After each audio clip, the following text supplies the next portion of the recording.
मैं लंदन गया 2004 में, जहाँ से मैं Europe, middle east and Africa में पोलरिस का ऑपरेशन संभालता था। मैंने जीरो से स्टार्ट किया और 2 साल के अंदर मेरे पास एक पार्टनर नेटवर्क था जिसमें 300 से ज़्यादा कंपनियां थी, फिनटेक कंपनीज। जो प्राप्त है वही पर्याप्त है और ये एक दौड़ है, आप लगे रहो। तो मैंने सोचा कि मैं ब्रेक ले लूँ। उत्तराखंड के कई प्रवासी दुनिया के कोनों कोनों में अलग अलग देशों में रहते हैं और जो कि उत्तराखंड का नाम बढ़ा रहे हैं, उत्तराखंड की पहचान पूरे देश और दुनिया में लेके जा रहे हैं। इन्हीं प्रवासियों को जोड़ने के लिए और इन प्रवासियों का उत्तराखंड के लिए क्या उपयोग हो सकता है और इन प्रवासियों को उत्तराखंडी क्या सहयोग कर सकते हैं, इसको लेकर के उत्तराखंड सरकार ने कवायद शुरू की है, जो कि प्रवासी सेल का गठन किया जा रहा है और उसमें तमाम प्रवासियों से बातचीत करके मुख्यमंत्री जो है उनसे बातचीत कर रहे हैं और क्या कुछ संभावनाएं हो सकती है, प्रवासियों का किस तरह से उत्तराखंड को लाभ मिल सकता है और उत्तराखंड का लाभ प्रवासियों को किस तरह से मिल सकता है, इस पर चर्चा की जा रही है। इसी तरह से एक प्रवासी हमारे साथ मौजूद है, मैन सिंह नेगी जी, जो कि इंग्लैंड में अपनी सेवाएं देते थे और जो बैंकिंग सेक्टर और टेक्नोलॉजी के सेक्टर में काम कर चुके हैं, अब रिटायरमेंट का जीवन जी रहे हैं। बातचीत करते हैं इनसे कि किस तरह से समाज सेवा में रहा अब तक आपका। नेगी जी, अगर हम बात करें अब तक किस तरह से आपका जो बैकग्राउंड है किस तरह से रहा और किन किन क्षेत्रों में आपने काम किया है? मेरी शुरुआत हुई थी as an inspector central excise, जो जॉब मैंने करीब साल भर किया। उसके बाद मैं बैंक ऑफ बड़ौदा में प्रोबेशनरी ऑफिसर की हैसियत से मेरा सिलेक्शन हुआ।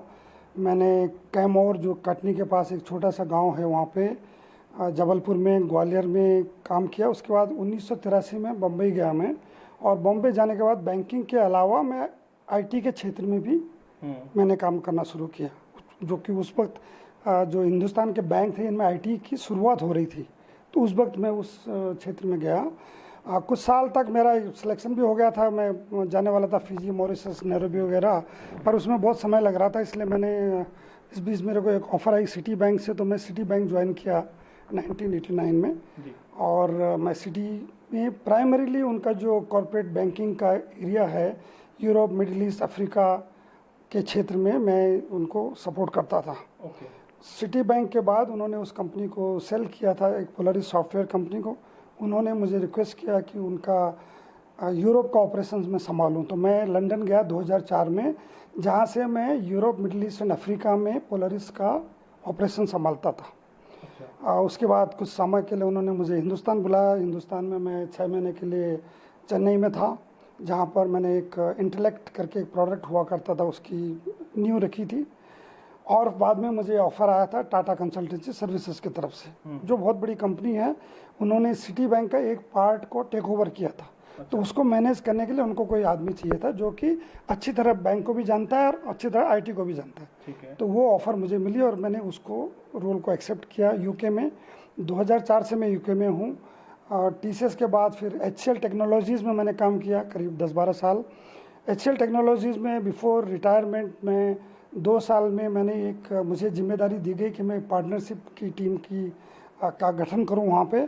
तो मैंने जीरो से स्टार्ट किया और 2 साल के अंदर मेरे पास एक पार्टनर नेटवर्क था जिसमें 300 से ज़्यादा कंपनियां थी, फिनटेक कंपनीज, क्योंकि मैं ग्लोबली उस रिस्पॉन्सिबिलिटी को देखता था, तो जिसको बोलते हैं कि global head of alliances and partnerships.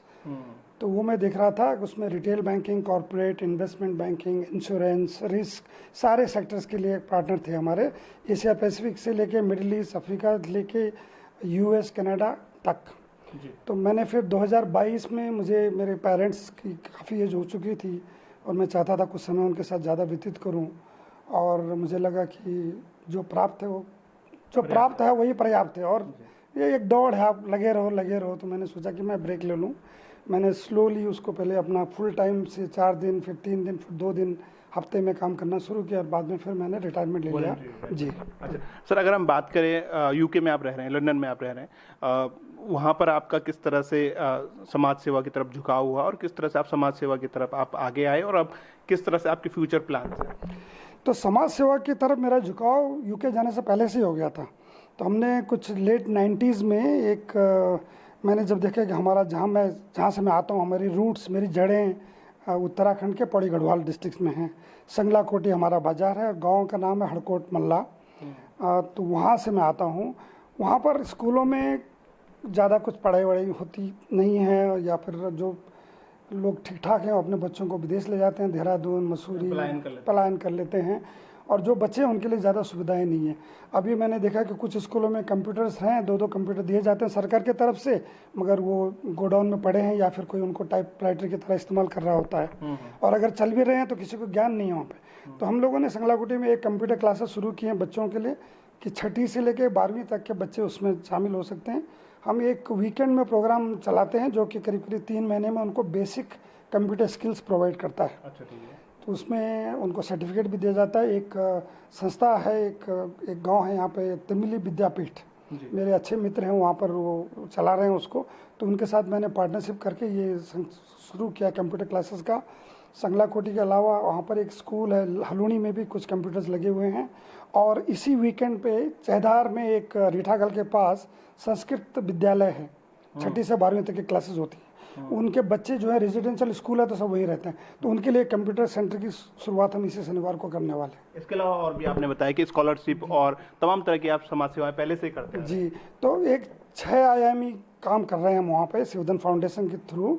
इसके अलावा हमने बुजुर्गों के लिए मेडिकल सुविधाओं के लिए कोशिश की थी, मगर जब लगा पता कि वहाँ पर प्राइमरी हेल्थ सेंटर में डॉक्टर्स भी उपलब्ध नहीं हैं, तो फिर मैंने 2 अस्पतालों से बात की। देहरादून में जॉली ग्रांट हॉस्पिटल हैं और सतपुली में हंस फाउंडेशन, तो इन लोगों ने हमें सहयोग दिया और इनकी सुविधा के अनुसार हम समय समय पर वहाँ पर मेडिकल कैंप लगाते हैं, जिसमें इनके 5-6 डॉक्टर नर्सेज वगैरह आते हैं, मेडिसिन वगैरह देते हैं, चेकअप करते हैं, और गांव के कम से कम 150-200 लोग वहाँ पे आते हैं। उनमें से ये लोग हमेशा हर बार 15-16 लोगों को अपने साथ लेके जाते हैं गाड़ी में, उनके उपचार करके या फिर किसी को कैटरेक्ट का ऑपरेशन करके फिर वापस छोड़ जाते हैं।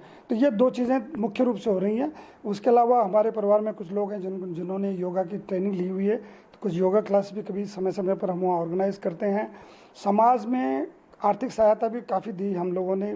कोविड के समय तो कई परिवार थे जिनके पास कुछ भी नहीं था उनके भरण पोषण के लिए, तो ऐसे परिवारों की मदद की। कुछ ऐसे बच्चों की मदद कर रहा हूँ कि जो छात्र छात्राएं उनके पेरेंट्स नहीं हैं, या किसी का फादर की अकस्मात डेथ हो गई, या फौजी थे नहीं रहे, बलिदान हो गया, तो उनकी शिक्षा में कोई व्यवधान न हो, ऐसे लोगों को हम सपोर्ट कर रहे हैं। स्कॉलरशिप की आप बात कर रहे हैं कि आप एक जगह नहीं बल्कि 3 से 4 जगह पर केवल उत्तराखंड के बच्चों को आप स्कॉलरशिप यूपीएससी एग्जाम या फिर इस तरह की। तो अभी तक हम लोग उनको खाली बच्चों को उनके मार्क्स के आधार पर रिवार्ड देते थे। हम हर क्लास के 1 या 2 बच्चों को, एक लड़की और एक लड़का, जिनके भी हाईएस्ट मार्क्स हैं, उनको कुछ न कुछ रिवार्ड दिया करते थे। पर अभी मैंने सोचा कि हमारे पहाड़ के लोग हमारी जो पब्लिक सर्विसेज है, एडमिनिस्ट्रेटिव सर्विसेज, उसमें ज़्यादा जाते नहीं हैं, और इवन डिफेंस फोर्सेस में खाली भर्ती होने तक ही सीमित हैं, तो उनको सिपाही तक ही सीमित हैं। बहुत कम लोग हैं जो कि आर्मी में कमीशन के लिए अप्लाई करते हैं। तो मैं 2 स्कॉलरशिप मैंने शुरुआत की है, जो जिसमें एक होगी पब्लिक सर्विसेज के लिए, IAS, IPS, IFS, और even Uttarakhand public services commission के लिए, उनके लिए एक चुनेंगे, और दूसरा हम चुनेंगे डिफेंस फोर्सेस के लिए, NDA, IMA, combined defence services के लिए। और ये 2-2 स्कॉलरशिप 51-51 हज़ार की होगी, जो कि उनकी प्रिपरेशन के लिए दी जाएंगी, प्रिपरेशन के लिए, क्योंकि जब वो अप्लाई करेगा बच्चा, फिर उसके बाद उसको प्रिपरेशन के लिए चाहिए, प्रिलिमिनरी के लिए चाहिए, वो पास करेगा तो मेंस के लिए देंगे, वो पास करेगा तो फिर इंटरव्यूज के लिए देंगे, एंड फाइनली चौथी इंस्टॉलमेंट उसको दी जाएगी। तो ऐसा, और ये 2 स्कॉलरशिप मैं 4 जगह से कर रहा हूँ, तो कुल मिला के 8 स्कॉलरशिप होंगी। कहाँ से कर रहे हो बताइए? 2 बम्बई में, क्योंकि मैं बम्बई में गढ़वाल भारतीय मंडल से जुड़ा हूँ 1983 से, तो 2 हम बम्बई में करेंगे, 2 हम दिल्ली में करने वाले हैं। मैं अगले हफ्ते दिल्ली की जो संस्था है वहाँ पे गढ़वाल हितैषणी सभा, उन लोगों से साथ मेरी मीटिंग है अगले हफ्ते, तो उनसे बात कर रहे हैं। 2 वहाँ से करेंगे, 2 हम देहरादून के अखिल गढ़वाल सभा से करेंगे, और 2 संगलाकोटी में करेंगे। अच्छा। तो 2 चको 8। आपका गांव देहरादून, दिल्ली और मुंबई, इन 4 जगहों पे आप दो मैं इन 4 जगहों में रह चुका हूँ। मतलब दिल्ली में मेरे मदर फादर का घर है, बम्बई में मैं खुद रहता था 1983 से। हाँ, मगर ये दिल्ली और उत्तराखंड, दिल्ली और बम्बई में भी केवल उत्तराखंड के ही बच्चों को देंगे स्कॉलरशिप। अच्छा, इसके अलावा अगर आप सर मुद्दे पे अगर आएँ, जो आप उत्तराखंड सरकार के साथ आप आगे कोलैबोरेशन करने वाले हैं, जिसके लिए आप मुख्य सचिव से मिले भी थे, मुख्यमंत्री जी से आपकी बातचीत भी हुई थी वीडियो कॉल पे, उसका इंग्लैंड जब आए थे वो क्या पूरा ये सब विषय है, और आप आगे किस तरह की आप प्लानिंग कर रहे हैं? आप गांव को गोद लेने की आप प्रयास कर रहे हैं, ये पायलट प्रोजेक्ट के तौर पे सबसे पहले आप प्रयास कर रहे हैं, तो ये किस तरह का पूरा प्रक्रिया है, ये कहाँ से शुरुआत हुई, और क्या क्या अब तक आपकी बातचीत हो चुकी है, और क्या प्लानिंग है आगे? तो मेरी जो चैरिटी का मैंने जिक्र किया आपको, शिवधन फाउंडेशन के द्वारा पिछले 20-25 साल से मैं उस गांव के क्षेत्र में काम कर रहा हूँ। संगलाकोटी जो बाज़ार है वहाँ पर वो बस स्टॉप है और वहाँ से 10-15 गांव के लोग ऊपर अपने अपने घरों में जाते हैं। तो वहाँ पर हमने एक आश्रम की व्यवस्था कर रखी है, हम उसको सनातन आश्रम करके नाम से जानते हैं। वहाँ तो मैं काम कर ही रहा हूँ, मगर जब ये नया विचार आया, ये ऐसा हुआ कि हमारे मुख्यमंत्री जो यहाँ के श्री धामी जी हैं, उन्होंने एक इनिशिएटिव लिया। उन्होंने प्रवासी भारतीयों के साथ में एक वीडियो कॉन्फ्रेंस करवाया, प्रवासी उत्तराखंडियों के साथ जी। और उसमें लोग ऑस्ट्रेलिया से लेके all the way to US सारे देशों के लोग थे, यूरोप के थे, लंदन के हम करीब 7-8 लोग थे उसमें, मैं भी उसमें था उनमें से। उन्होंने उस वीडियो कॉन्फ्रेंस में राधा रतूड़ी जी भी उसमें शामिल हुई थी, तो उन्होंने उसमें भी कुछ अपने विचार, अपनी एक्सपेक्टेशंस लोगों के साथ शेयर की और प्रवासियों से सुझाव मांगे। उसके बाद धामी जी से मेरी मुलाकात फिर से हुई जब वो लंदन की विजिट पे आए थे। तो वो एक्चुअली हमारे लंदन में, यूके में 3-4 जगह हैं जहाँ पे काफ़ी प्रवासी उत्तराखंडी रहते हैं। लंदन के अलावा बर्मिंघम, लिस्टर में, नॉटिंघम वगैरह में रहते हैं। तो ये 2-3 जगह शायद वो गए। मैं उनको लंदन की बड़ी मीटिंग में भी मिला और उसके बाद उन्होंने एक छोटी मीटिंग उनके होटल में रखी थी, करीब 15-20 लोगों को हमें बुलाया गया था। उसमें उन्होंने ये शेयर किया कि आप लोग बहुत अच्छा काम कर रहे हो, मगर उसके अलावा अगर आप 1-2 गाँव में कुछ डेडिकेटेड काम करें, गोद लें, तो बहुत अच्छा रहेगा। तो मैंने तुरंत फैसला किया कि मैं अपने इन 8-10 गाँव जो है उनमें से 2 गाँव जो हमारे, जहाँ मेरा जन्म हुआ है, हड़कोट मल्ला, आजकल 2 गाँव हैं ये, हड़कोट मल्ला और हड़कोट तल्ला, दोनों की एक ही सभा हो गई कंबाइन। ठीक है। तो मैंने कहा मैं उन दोनों गाँव को गोद लूंगा, तो उसके बारे में मैं चर्चा कर रहा हूँ। अच्छा, अभी आप मिले थे मुख्य सचिव से, क्या बातचीत हुई? और उत्तराखंड में प्रवासी सेल भी एक बन चुका है, क्या कुछ अब प्लानिंग है आगे आपको? तो जो पहला वीडियो कॉल हुआ था वो तो सारे ग्लोबल प्रवासियों के साथ हुआ था। तो हमने धामी जी से रिक्वेस्ट ये की थी कि आप रीजन वाइज करिए, क्योंकि एक यूरोप, यूके का हो जाए कॉल, उसमें वहाँ के सुझाव ज़्यादा अच्छे से बात कर सकते हैं। तो वो वो अलग लेवल पे चल रही है। उसको हमारे सुधीर नौटियाल जी, जो उनके लिए, जिनको उन्होंने डेडिकेट किया हुआ इस काम के लिए, वो कोऑर्डिनेट कर रहे हैं। उसके अलावा जो यहाँ पर 2 गाँव के बारे में जो गोद लेने की बात है, तो मैंने उनके प्रधान से चर्चा की। कुछ चीज़ें हैं जैसे कि उनको कुछ पेड़ों वृक्षारोपण करवाना है। कुछ हमारी बहुत सारी ज़मीनें, मेरे भाइयों की, कजिन्स की बंजर पड़ी हुई है, और कई गांव तो, कई खेत तो ऐसे हैं जो बिल्कुल नदी से सटे हुए हैं। इसमें सरकार का भी कुछ रहेगा इसमें भूमिका, क्या कुछ मतलब आपकी जो राधा रतूड़ी से बातचीत हुई क्या? हाँ, तो मैं ये बोल रहा हूँ कि हम वो ज़मीन उपलब्ध कराएंगे, उसमें वृक्षारोपण करने के लिए सरकार की तरफ से वृक्ष वगैरह दिए जाएंगे, मदद दी जाएगी। उसके अलावा कुछ सड़कों में कुछ चीज़ें हैं, जैसे कि एक रीठा खाल से लेकर के देवराज खाल तक ये पूरी बेल्ट है जो बहुत सारे गांव कवर होता है। मेरे दोनों गांव इसी बेल्ट में आते हैं। उसमें कई जगह सड़क टूटी हुई है। उसमें एक रीठाकाल का स्कूल आता है, उसके बाद कमलपुर स्कूल आता है, उसके बाद हड़कोट का स्कूल है, फिर खादून डंडा करके है, फिर एक मल्ड में स्कूल है, उसके बाद देवराज खाल में, ये सारे हैं। देवराज खाल स्कूल वो है जहाँ मैंने हाई स्कूल पढ़ी थी। तो मेरा इन सब चीज़ों से बड़ा लगाव है जी। तो मैं चाहता हूँ कि वो रूट थोड़ा सुधर जाए। हालांकि उधर टैक्सी वगैरह जाती है। मतलब आप गोद लेंगे तो आप चरणबद्ध तरीके से जो है आप गांव की जो है काया पलट होगी, निश्चित तौर से जहां पे जरूरत होगी वहां पे आप मदद, जहां पर जरूरत पड़ेगी मैं मदद करूंगा उनकी।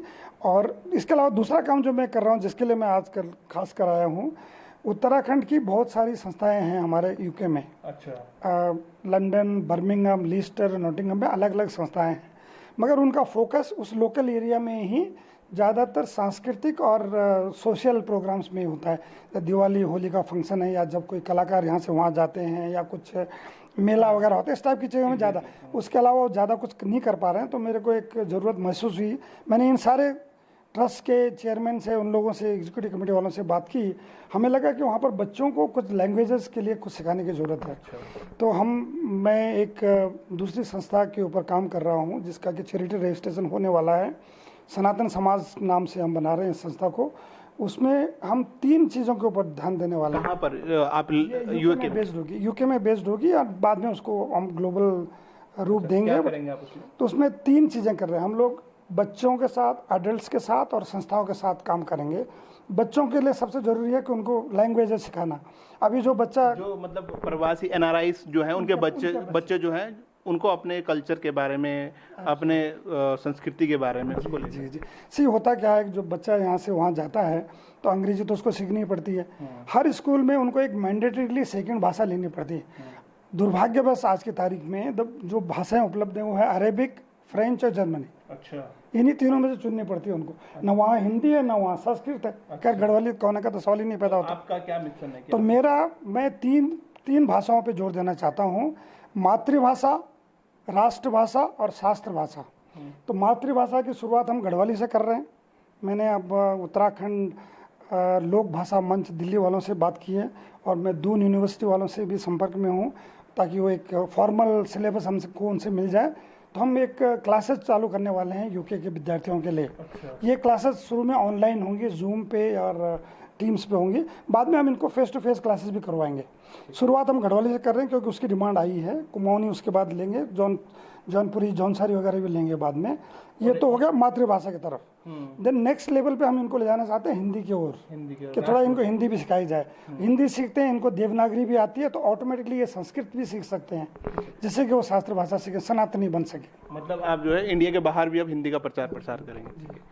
तो ये है महेंद्र नेगी जी, जो कि लंबे समय तक उत्तराखंड के प्रवासी हैं और यूके में रहे हैं लंबे समय तक। और अब जहां एक तरफ उत्तराखंड सरकार इनका इस्तेमाल जो है वो उत्तराखंड के गांवों को गोद लेने में, यहाँ के काया पलट करने में ले रही है, तो वहीं दूसरी तरफ जो है देश के बाहर भी जो है उत्तराखंड की जो संस्कृति है, उत्तराखंड की जो भाषा है, उसको बढ़ावा देने का काम लगातार एनआरआई के द्वारा जो है वो किया जा रहा है। निश्चित तौर से ये अच्छी पहल है और इससे जहां एक तरफ उत्तराखंड का नाम पूरे देश में, विदेश में फैलेगा, और उसके अलावा जो है हमारे उत्तराखंड का जो गांव है, उत्तराखंड में जो कमियां हैं तमाम, वो भी जो है दूर हो पाएगी। अपने सहयोगी प्रवीण सोनकर के साथ मैं धीरज सजवान, ईटीवी भारत, देहरादून।